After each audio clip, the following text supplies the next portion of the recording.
Hello guys, this is Munir from mind geek और आज हम 21 दिसंबर 2020 के एक मशहूर एस्ट्रोनॉमिकल इवेंट के बारे में बात करेंगे जिसे कहा जाता है the great conjunction of Jupiter and Saturn.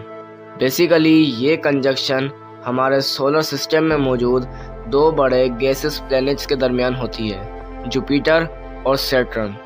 According to NASA astronomer Henry Throop, for example, हमारा सोलर सिस्टम एक रेस ट्रैक है। हर एक प्लेनेट अपनी अपनी लेन में रनर है और इसी के साथ साथ अर्थ स्टेडियम का सेंटर है। इस प्रोसेस के दौरान ये प्लेनेट्स काफ़ी ज़्यादा एक दूसरे के करीब आ जाते हैं, जिसकी वजह से हम इसको अनएडेड आई से भी देख सकते हैं। बट हकीकत में इन प्लैनेट्स के दरमियान इसके बावजूद भी मिलियंस ऑफ किलोमीटर्स का डिस्टेंस होता है। अकॉर्डिंग टू साइंटिस्ट, ये इवेंट प्लैनेट्स के सही ऑर्बिट में होने और अर्थ के टिल्ट होने की वजह से ही पॉसिबल हो पाया, और ये भी कह सकते हैं कि इस रेयर कोइंसिडेंस की वजह से ही ये इवेंट पॉसिबल हुआ।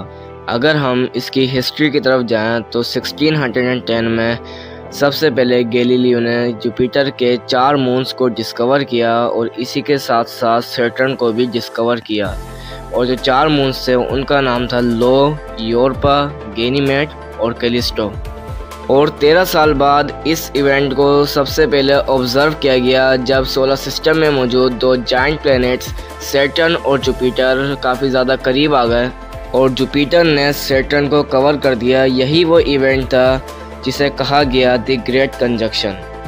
और सबसे अमेजिंग फैक्ट यही है कि ये इवेंट हमें 400 ईयर्स बाद देखने को मिला है, but in day time. But in night time यही इवेंट हमें 800 ईयर्स बाद देखने को मिला है, और ये सब सिर्फ ऑर्बिटल्स की पोजीशन की वजह से ही पॉसिबल हो पाया। अकॉर्डिंग टू साइंटिस्ट, ये इवेंट काफ़ी ज़्यादा क्लोज था और मे बी एक टाइम ऐसा भी आया कि जब दोनों ये प्लैनेट्स आपस में कोलाइड कर जाए, but that time situation different होगी।